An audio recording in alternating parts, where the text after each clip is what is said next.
یہ درس کربلا کا ہے، یہ خوف رسولہ کا ہے ہماری درسگاہ کربلا کربلا، ہر کشیدہ راستہ کربلا کربلا، شہادتوں کا راستہ کربلا کربلا، سب مل کر کہو لبیک یا حسین،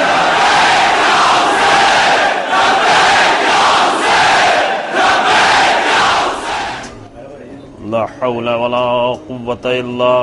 بالله العلي العظيم.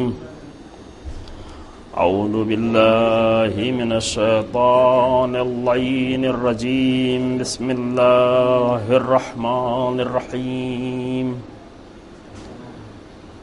الحمد لله على ما عرفنا من نفسه وألهمنا من شكره وفتح لنا من أبواب العلم بربوبيته ودلنا عليه من الإخلاص له في توحيده وجنبنا من الإلحاد والشك في أمره حمدا لا منتهى لحده ولا حساب لعدده ولا مبلغ لغايته ولا انقطاع لعمده حمدا يكون وصلة إلى طاعته وعفوه ووسيلة إلى جنته وخفيرة من نقمته والصلاة والسلام والتحية والإكرام على خير خلقه وأشرف بريته وحامل وحيه ومبلغ رسالاته سيد المرسلين خاتم النبيين بالقاسم محمد اللهم صل على محمد وآل محمد. ثم الصلاة والسلام على أهل بيته الأطيبين الأطهرين المعصومين المظلومين الذين أذهب الله عنهم الرجس وطهرهم تطهيرا. اللهم صل على محمد وآل محمد. واللعنة الدائمة الباقية على أعدائهم أجمعين. أما بعد فقد قال الله تبارك وتعالى في كتابه الكريم. بسم الله الرحمن الرحيم. قل إن صلاتي ونسكي ومحياي ومماتي لله رب العالمين لا شريك له وبذلك أمرت وأنا أول المسلمين. صلوات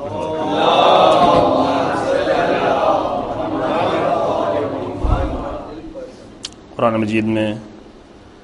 سورہ انعام کی یہ 162 اور 163 نمبر کی آیات کریمہ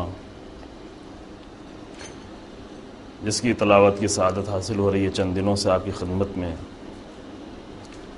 اور اس آیت کے ذیل میں توحید کے موضوع پر اور اس کے کچھ جلوے جو کربلا میں نظر آئے، کربلا میں توحید کے جلوے اور توحید کی تجلیاں قدم قدم پر جو نظر آتی ہیں، ہر عمل سے ان کا توکل، ان کا یقین، ان کا صبر، ان کا عشق، یہ سب کے سب الہی ہے. ان کا شوق شہادت،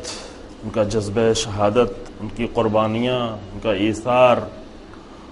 راہ خدا میں انفاق، یہ سب وہ نمونے ہیں کربلا میں جو کاملاً توحیدی نمونے ہیں. ان کی عبادتیں، ان کی جنگ، یہ سب وہی نمونے، بے انتہا نمونے، یہاں تک کہ جو بیان بھی کر رہے ہیں آغاز سے لے کے انجام تک مکے سے لے کے کربلا تک کبھی یہ کہتے ہوئے علیہ السلام جو کل پیش کیا آپ کی خدمت میں جملہ امام کا کہ اس نے کیا پایا جس نے تجھے کھو دیا، الہی ما وجد من فقدک وما الذی فقد من وجدک، پروردگارہ اس نے کیا پایا جس نے تجھے کھو دیا، اور اس نے کیا کھویا جس نے تجھے پا لیا۔ اور یہ عمل امام حسین علیہ السلام کربلا میں یہ کر کے دکھا رہے ہیں، یہ کاملاً توحید، یعنی مکے میں یہ جملہ کہا تھا، دعائے عرفہ میں جو موجود ہے یہ جملہ امام کی طرف منسوب، مکے میں فرمایا، کربلا میں کر کے دکھایا۔ مکہ جو مرکز توحید ہے کعبہ، وہاں پر توحید کے اس نقطے کو لوگوں کو بتایا دعا کی شکل میں، اور کربلا میں یہی کر کے دکھایا کہ پروردگارہ دنیا یہ سمجھ رہی کہ ہم کھو رہے ہیں، لیکن ہم نے کچھ نہیں کھویا کیونکہ تجھے پا لیا ہے۔ اور اس نے کیا کھویا جس نے تجھے پا لیا، اور اس نے کیا پایا جس نے تجھے کھو دیا۔ یہ لشکر عمر سعد یہ سمجھ رہا ہے کہ ہمیں زیورات ملیں گے، اشرفیاں ملیں گی، تھیلیاں ملیں گی، آواز بھی دیتے تھے کہ میں نے جملے ان کے سنے، جا کے شہادت قتل کے بعد، امام کی شہادت کے بعد کہتا ہے کہ میں نے دنیا کے بہترین انسان کو قتل کیا ہے، لہذا میری رکابوں کو سونے اور چاندی سے بھر دو، جانتے ہوئے میں نے دنیا کے بہترین انسان کے بیٹے کو قتل کیا ہے، علی و فاطمہ کے بیٹے کو قتل کیا ہے، لہذا میری رکابوں کو سونے اور چاندی سے بھر دو۔ یعنی وہ سونے چاندی ڈھونڈ رہے تھے لیکن انہوں نے کچھ بھی نہیں پایا۔ جو شہر رے کی حکومت ڈھونڈ رہا تھا اسے بھی کچھ نہیں ملا، جو لشکر یزید کی سبع سالاری ڈھونڈ رہا تھا اسے بھی کچھ نہیں ملا، اس لیے کہ جو چیز کھوئی ہے اس کے مقابلے میں جو چیز ملی ہے اس کی کوئی قیمت نہیں۔ لیکن امام فرما رہے ہیں کہ ہم نے کچھ بھی نہیں کھویا، اسی لیے شکر کا سجدہ کر رہے ہیں۔ اسی لیے جناب زینب سلام اللہ علیہ جب اپنے بھائی کی لاش پر آتی ہیں ایسی حالت میں، تو وہاں بھی شکر کے سجدے میں کہتی پروردگار ربنا تقبل منا هذا القربان۔ یہ توحید، یہ عملی توحید ہے، یہ قرآنی توحید ہے۔ پروردگار اس قربانی کو تو قبول کر لے، یعنی اتنی بڑی قربانی دینے کے بعد تو اسے قبول کر لے، اس سے بڑھ کے ہمیں اور کچھ نہیں چاہیے۔ اور بعض روایتوں میں یہ ہے کہ فرمایا کہ ربنا تقبل منا هذا القلیل، پروردگار اس مختصر